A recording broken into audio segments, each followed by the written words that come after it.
ضامن کے صدقے میں دیں گے، جو کچھ دیں گے امام رضا کے نام سے دیں گے. جو امام ضامن جن کا لقب صرف انہی کو امام ضامن کہا جاتا ہے. آپ امام ضامن جو باندھتے ہیں وہ امام رضا علیہ السلام سے منسوب ہے، کیونکہ ضامن آہو ہیں. آج امام کے نام پہ جو کچھ دیں گے انشاءاللہ تعالی وہ امام آپ کو اس سے کئی گنا زیادہ پلٹا کے واپس کریں گے. ائمہ علیہ السلام کسی کا ادھار نہیں رکھتے، جو آپ ان کے نام پہ خرچ کر دیتے ہیں وہ آپ کو پلٹا دیتے ہیں، کئی گنا ہو کے واپس آتا ہے. امام علیہ السلام کے بے انتہا مناقب و فضائل ہیں، لیکن واحد امام ہے جن کو رضا کہا جاتا ہے، امام علی بن موسیٰ الرضا علیہ السلام. رضا یعنی جس کی خوشنودی خدا کی خوشنودی ہو اور وہ خدا کی ہر مرضی پہ راضی ہو. راضی برضا اللہ، جو اللہ کی ہر مرضی پہ، جو جناب سید الشہداء کا میدان کربلا میں رضن بقضائہ و تسلیما لامر جملہ ہے. اگر اس کا مصداق دیکھنا ہے تو جناب امام رضا علیہ السلام کو دیکھ لیں. امام کے بے انتہا فضائل و مناقب ہیں. عزیزان گرامی، امام کی تاریخ کے الفاظ یہ ہیں کہ جب ایک مرتبہ مأمون ملعون جب حکومت میں آیا تو اس نے سوال کیا. جب مأمون حکومت میں آیا تو اس نے آنے کے بعد فوراً سوال کیا کہ کس کس سے میری حکومت کو خطرہ ہو سکتا ہے. فاضل ابن ربیع سے پوچھا تو اس نے کہا کہ 3 لوگوں سے تیری حکومت کو خطرہ ہو سکتا ہے. اس نے کہا میرے ذہن میں 2 تھے. تیرے ذہن میں کون کون ہے؟ کہا تیرا بھائی امین. کہا وہ تو بہت بے وقوف ہے، اسے میں راستے سے ہٹا دوں گا، قتل کروا دوں گا اس کو. دیکھیں، جو حکومت میں آتا ہے اور خدا کی خاطر حکومت نہ کرتا ہو وہ اپنوں کا بھی مخلص نہیں ہوتا. تو کہا اور؟ کہا کہ اس کا جو وزیر ہے کہ اس کو بھی میں راستے سے ہٹا دوں گا. کہا تیرے ذہن میں تیسرا کون ہے؟ کہا علی بن موسیٰ الرضا علیہ السلام. کہا یہ کون ہے؟ ان کا میں نے نام پہلے نہیں سنا ہے. عزیزان گرامی، ائمہ کی ایک مظلومیت یہ ہے کہ ان کے زمانے میں افراد تھے اور انہیں نہیں جانتے تھے. آج سب جانتے ہیں، لیکن ان کے زمانے میں ائمہ کی مظلومیت یہ ہے کہ ان کو بالکل کارنر کر دیا گیا، ان کو بالکل اس طرح سے دور کر دیا گیا معاشرے سے کہ کوئی ان کے قریب نہ جائے.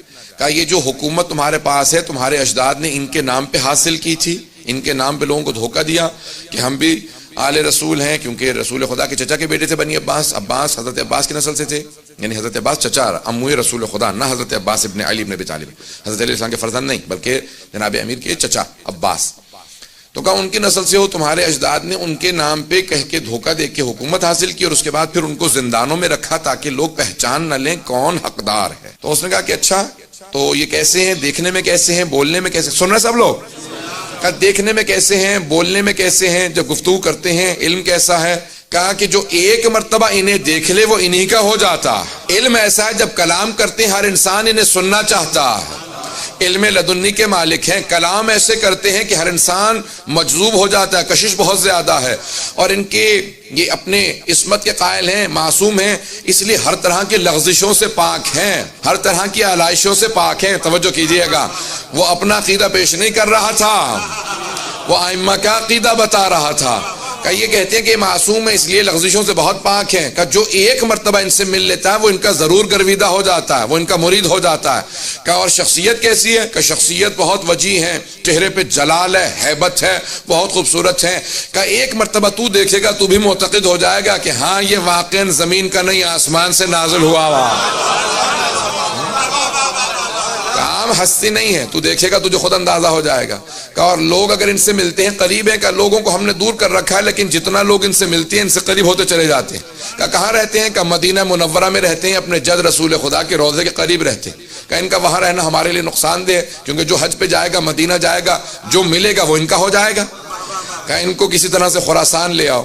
اس وقت مشہد میں نہیں تھا، مشہد امام کی وجہ سے نام رکھا گیا، توس اس کا نام تھا، قریب میں مرو میں جہاں پہ اس کی حکومت کا دارالخلافت تھا. کہا وہاں پہ ان کو منتقل کیا جائے. کہا جاؤ جا کے ان کو وہاں سے دعوت دو اور ان کو خراسان منتقل کر دو. اور جب لے کے چلنا تو ان کو عماری میں بٹھا دینا. کہا عماری میں کیوں بٹھائیں؟ کہا کیونکہ تو نے تو کہا کہ جو ایک مرتبہ دیکھ لے وہ انہی کا ہو جاتا ہے. تو ان کو چھپا کے سفر کروانا تاکہ کوئی دیکھ نہ لے، اور شیعہ علاقوں سے مت لانا، کہیں ایسا نہ ہو انقلاب برپا ہو جائے، لوگ ہمارے خلاف بغاوت کرتے ان کی وجہ سے ہمارے خلاف کھڑے ہو جائیں. کہ ان کو کافر علاقوں سے لانا یا ان علاقوں سے لانا جہاں پہ اہل بیت کے ماننے والے نہیں. توجہ تو ہے. جب سفر شروع ہو گیا، یہاں سے گئے، امام سے کہا کہ آپ خراسان میں آپ کو طلب کر لیا گیا. امام نے اپنے سارے بہن بھائیوں کو جمع کیا، بنی ہاشم کو جمع کیا، سادات کو جمع کیا، اور کہا دیکھو جس طرح سے جناب امیر جب گئے تھے نا مدینے سے تو جانتے تھے میں پھر واپس کوفے سے نہیں آؤں گا، جس طرح سید الشہداء گئے تھے جانتے تھے، اس طرح سے میں بتا رہا ہوں کہ میں واپس نہیں آؤں گا، یہ میرا آخری سفر ہے اور اسی کے اندر میری شہادت ہو جائے گی سفر میں. اور امام نے سب کو جمع کیا، کچھ وصیتیں کی اور چلے.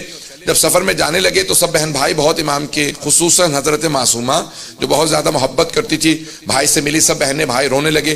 امام نے کہا نہیں آپ لوگ یہیں پہ رہیں اور بعد میں آپ لوگوں کے لیے ایک سفر ہوگا میں جانتا ہوں، اور امام سفر کے لیے چلے گئے، اماری میں بٹھایا گیا، امام کو لے جایا گیا، سفر شروع ہو گیا۔ جب سفر شروع ہو گیا تو مختلف علاقوں سے گزر رہے تھے، جو افراد ساتھ چل رہے تھے وہ مامون کے مامور تھے، مامورین تھے جن کو امر دیا گیا تھا، حکومت کے کارندے تھے، حکومت کے کارندے تھے، لیکن سفر میں امام رضا کے تھے، جو ہم سفر رہتا ہے کسی معصوم کا تو وہ معصوم ہی کا ہو جاتا۔ اب سارے مامور تھے حکومت کے، لیکن جب امام کے ساتھ چلنے لگے، کسی نے امام کی عبادت کو دیکھا، کسی نے زہد کو دیکھا، کسی نے عبادت کو دیکھنے کے بعد کہا امام کا چہرہ بتا رہا ہے یہ معصوم ہے۔ اب اکثر مامون کے کارندے امام کے ساتھ چلنے کی وجہ سے امام کے ہوتے چلے جا رہے تھے، جو نہیں بھی مانتے تھے وہ دل میں ماننے لگے تھے۔ اب کئی افراد تھے کہ نہیں ظاہری طور پہ کسی کو نہیں بتاؤں گا کہ میں ان کا ماننے والا ہوں، لیکن اب دل میں امام کو بعض بار دیکھتے تھے مسکراتے کا۔ اب مولا بھی جانتے تھے امام کہا اسے جاتا ہے جو دلوں کے بھید جانتا ہو۔ اب امام کے ساتھ جو حجت خدا ہو وہ جانتا ہے دل میں کیا۔ امام سفر میں ہے، مختلف سفر کے احاطوں کے اندر امام کو ایک مرتبہ نیشا پور کے اندر جب پہنچے، نیشا پور اس وقت مرکز تھا علم کا، بہت بڑے بڑے علماء شیعہ سنی وہیں نیشا پور سے گزرے ہیں، سب کے ذہنوں میں واقع ہے، مجھے صرف اشارہ کرنا ایک نتیجہ دینے کے لیے۔ اس مقام پہ 16,000 یا 18,000 محدثین جمع ہو گئے، اور سب کے سب ایک بات سوچ رہے تھے کہ عرب کا بہترین خاندان بنی ہاشم ہے، اور ایران کا جو بہترین خاندان تھا شاہی خاندان، اس کی بیوی جناب شہربانو بنی ہاشم کے بہترین حسین سے بیاہی گئی۔ آنے والا عرب و عجم کا بہترین فرد ہے۔ تو اب بہت سے لوگ محبت میں ملنے آئے تھے، بہت سے تعصب میں ملنے آئے تھے، بہت سے نیشنلزم کی وجہ سے مل رہے تھے، اگر توجہ ہو کہ بھی خون بہترین خون ہے، بہت سے عقیدت کی وجہ سے ہر آدمی آ رہا تھا، کوئی شیعہ تھا جو نہیں بھی تھا کہ یہ فرزند رسول ہیں، ان سے ایک حدیث سننا چاہیں گے۔ جب سارے محدثین جمع ہو گئے تو احمد بن حنبل نے اپنے مسند میں لکھا کہ جب سب محدثین جمع ہو گئے تو سب نے درخواست کی امام رضا سے کہ ایک حدیث اپنے جد رسول خدا سے بیان کر دیں۔ اب امام نے حدیث کو بیان کرنا شروع کیا۔ احمد بن حنبل اہل سنت کے 4 اماموں میں سے ایک امام ہیں، وہ کہتے ہیں کہ امام نے ایک حدیث کی سند کو بیان کیا۔ حدیث کی سند کو وہ سند ہے جسے سلسلۃ الذہب کہا جاتا ہے، گولڈن چین آف نریشن، جس میں تمام کے تمام افراد کہاں معصوم ہیں، اس لیے عصمت کی وجہ سے اسے سونے کی سلسلہ سند کہا جاتا، سونے کا سلسلہ سند جہاں سب معصوم ہیں۔ امام احمد بن حنبل کہتے ہیں، اہل سنت کے امام، وہ کہتے ہیں کہ اس حدیث کے الفاظ کو نہیں، صرف اس کی سند کو اگر دیوانے پہ پڑھ دو گے تو اسے افاقہ ہو جائے گا۔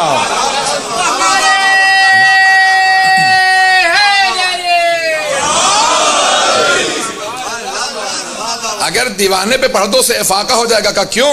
کہ اگر بیمار پہ پڑھو کہ شفا مل جائے گی، کہ کسی بھی مرض کے اندر کوئی مبتلا ہو، کسی بلا میں مبتلا ہو، سند کو پڑھنے کا واحد حدیث ہے جس کے سلسلہ سند میں سب کے سب معصوم ہیں۔ امام نے کہا میں اپنے والد گرامی موسیٰ کاظم سے بیان کرتا ہوں، وہ میرے دادا جعفر صادق سے بیان کرتے ہیں، وہ اپنے والد محمد باقر سے بیان کرتے ہیں، وہ اپنے والد زین العابدین سے بیان کرتے ہیں، وہ اپنے والد حسین ابن علی سے بیان کرتے ہیں، وہ اپنے والد علی ابن ابی طالب سے بیان کرتے ہیں، وہ رسول خدا سے، وہ جبرائیل سے کہ خدا نے کہا۔ ایک مرتبہ امام نے فرمایا کہ اللہ سبحانہ وتعالیٰ کہتا ہے، یعنی حدیث قدسی ہے کہ کلمۃ لا الہ الا اللہ حسنی فمن دخل حسن امن من عذابی۔ حدیث سب کے ذہنوں میں ہے، مجھے صرف نتیجہ پیش کرنا ہے کہ لا الہ الا اللہ میرا قلعہ ہے، جو میرے قلعے میں داخل ہوا میرے عذاب سے بچ گیا۔ امام نے یہ کہا اور آواز دی جس نے مہار پکڑ رکھی تھی، امام نے کہا اونٹنی کو آگے بڑھا دے۔ امام نے پردہ گرا دیا، جیسی اونٹنی آگے بڑھی امام نے سب کو سوچنے پہ مجبور کیا۔ جب سب لکھ رہے تھے سند کو، حدیث کے الفاظ کو، روایت کے الفاظ کو، متن کو سب نے لکھا، قلم روک دیا کہ صرف لا الہ الا اللہ کہیں جنت میں چلے جائیں گے۔ امام نے جب سب کو لمحہ فکریہ دے دیا، سوچنے میں مجبور کیا، تو امام نے دوبارہ کا ذرا رک، ایک مرتبہ امالی کا پردہ ہٹایا۔ امام نے کہا بشروطہا، لا الہ الا اللہ کی کچھ شرائط ہیں، کنڈیشنز ہیں، وَأَنَا مِن شُرُوطِهَا۔ لا الہ الا اللہ کی شرائط میں سے ایک شرط کا نام امام رضا ہے۔ امام پہنچے تو اس نے فوراً پہنچنے کے بعد مامون نے دیکھا امام کو، وہ جو سب سے دربار میں کہہ رہا تھا خبردار کوئی تعظیماً کھڑا نہ ہو، توجہ ہو، وہ خود ایک مرتبہ اپنے تخت پہ کھڑا ہوا اور امام سے کہنے لگا فرزند رسول تشریف لائیے، یہ آپ ہی کا تخت ہے، میرے تو وڈیرے بھی کہہ گئے اگر آپ نہ ہوتے تو ہم ہلاک ہو جاتے۔ ایک مرتبہ اس نے امام کو دعوت دی، امام نے کہا تیرے تخت سے مجھے ظلم کی بو آتی ہے، میں تیرے تخت پہ نہیں بیٹھوں گا، میرے لیے ممبر لگوا دے۔ ایک مرتبہ ممبر لگایا گیا، وہ خود تعظیماً کھڑا ہوا، سارا دربار کھڑا ہو گیا۔ امام سے کہا کہ آپ کو میں اپنا ولی عہد بنانا چاہتا ہوں، کراؤن پرنس بنانا چاہتا ہوں۔ امام نے کہا کیسی ولی عہدی؟ جب میں جانتا ہوں کہ میں تجھ سے پہلے شہید ہو جاؤں گا اور تو جو ہے مجھے خود سے زہر دے دے گا تو پھر میں کیسی ولی عہدی قبول کروں؟ کہ نہیں آپ کو ولی عہدی قبول کرنی ہی ہوگی۔ امام نے کہا اگر زبردستی ہے تو پوچھ کیوں رہا ہے؟ جو تو نے لگانا میرے نام کے ساتھ لقب لگا دے، اگر پوچھ رہا ہے تو میں رد کرتا ہوں۔ یہ اگر توجہ ہو، امام نے کہا اگر پوچھ رہا ہے تو میں رد کر رہا ہوں، اور اگر تیری زبردستی ہے تو نے جو بھی نام لکھنا ہے میرے نام کے ساتھ لقب لگا دے۔ اس نے کہا نہیں آپ ولی عہد ہیں۔ امام نے کہا ایک شرط کے ساتھ، کوئی فیصلہ نہیں کروں گا۔ بات میں نہیں پہنچا پایا، کوئی فیصلہ نہیں کروں گا، آپ سب میرے پاس آئیں کہ آپ ہمارے جج بن جائیں، قاضی بن جائیں۔ میں کہوں ٹھیک ہے لیکن کوئی فیصلہ نہیں کروں گا۔ تو اس کا مطلب ہے کون سے جج، کیسا جج؟ جب فیصلے کوئی نہیں کروں گا تو جج کس بات کا ہوں؟ امام نے کہا ولی ہے تو فیصلہ کوئی نہیں کروں گا۔ اس کو سمجھ نہیں آیا، اس نے کہا ٹھیک ہے قبول ہے۔ اس نے اس کو قبول کر لیا، کہا ولی عہدی قبول ہے، آپ ولی عہد ہیں، ایک مرتبہ ہر جگہ پہ اعلان کر دو۔ اب امام نے جب دیکھیں ابھی امام کیا کہہ کے آئے ہیں، بے شروطہا لا الہ الا اللہ کی شروط میں سے ایک شرط ہوں۔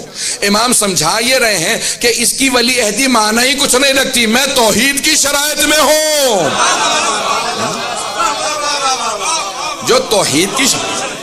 جو توحید کی شرائط میں ہو، مامون کی ولی عہدی کیا معنی رکھتی ہے؟ اگر بات پہنچ رہی ہو، اس کی ولی عہدی کی حیثیت کیا ہے؟ میں توحید کی شرائط میں ہوں، یہ ایک ظالم بادشاہ ہے۔ ایک مرتبہ فیصلہ آیا اس کے سامنے اور ایک آدمی کو لایا گیا کہ یہ چور ہے، اس نے چوری کی ہے۔ تو اس نے مامون نے فوراً چور سے سوال کیا کہ بھائی واقعی تم نے چوری کی ہے؟ اس نے کہا ہاں چوری کی ہے۔ کہا جانتے ہو چوری کی سزا کیا ہے اسلام میں؟ کہا ہاں ہاتھ کاٹ دیا جاتا ہے، حد جاری ہوتی ہے۔ کہا اچھا حد جاری ہوتی ہے، جانتے ہو پھر بھی چوری کی اور اقرار بھی کر رہے ہو؟ کہا ہاں حد جاری ہوتی ہے لیکن کون حد جاری کرے گا؟ کون میرا ہاتھ کاٹے گا؟ تو نہیں پہنچا پا رہا۔ کہا تو میرا ہاتھ کاٹے گا؟ ہاں میں ہاتھ کاٹوں گا۔ تو نے سوال کیسے کر دیا کہ میں تیرا ہاتھ کاٹوں گا؟ کیوں نہیں کاٹ سکتا، میں حاکم وقت ہوں۔ کہا سن، تیرے باپ نے جو بیت المال سے پیسہ چرایا تھا اس سے ایک کنیز کیوں خریدا؟ تو اس سے پیدا ہوا، تو پوری امت کی ملکیت ہے، حاکم نہیں ہے۔ خبردار میرے سے اونچی آواز سے بات نہ کرنا، میں امت ہوں تو امت کی ملکیت ہے۔ اس نے کہا تو نے میری توہین کی ہے، جسارت کی ہے، تجھے سزا ملے گی اور ہمارا ولی عہد فیصلہ کرے گا۔ امام سے کہا کہ آپ فیصلہ کیجئے۔ امام نے کہا کیسا فیصلہ؟ کہا آپ ولی عہد ہیں، آپ فیصلہ کیجئے۔ امام نے کہا میں نے تو پہلے شرط رکھی تھی کوئی فیصلہ نہیں کروں گا۔ بات واضح ہے، میں نے تو پہلے شرط رکھی تھی کوئی فیصلہ نہیں کروں گا۔ اس نے کہا کہ نہیں آپ کو فیصلہ کرنا ہوگا، میرے پہ حرف آ رہا ہے اور آپ فیصلہ نہ کریں۔ امام نے کہا پھر سن، جو یہ کہہ رہا ہے وہ سچ ہے۔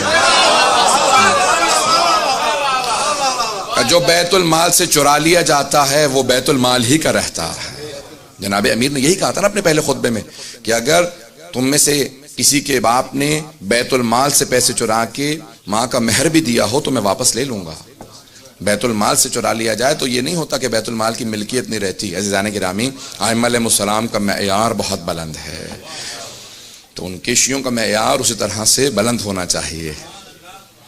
اگر بات پہنچ رہی ہو، اس پہ واہ واہ کہنے والے بہت کم افراد ہیں۔ عزیزان گرامی، ہمارے معیارات بہت بلند ہونے چاہیے، ائمہ کی عقیدت رکھنے کے نتائج ہونے چاہیے، ان کے اعتقاد، ان کی امامت پہ، ولایت پہ ماننے والے۔ ایک مرتبہ مامون نے سنا اور فوراً تخت سے اترا اور چلا گیا، اور اسی کے بعد اس نے فیصلہ کیا کہ اب میں ان کو زہر دے دوں گا۔ امام نے کہا مجھے اس بات کی پرواہ نہیں ہے، لیکن میں کبھی اپنی زبان سے کوئی ایسی بات نہیں کروں گا جس سے حق چھپا لیا جائے، ظلم کی تائید ہوتی نظر آئے، کبھی ظلم کی تائید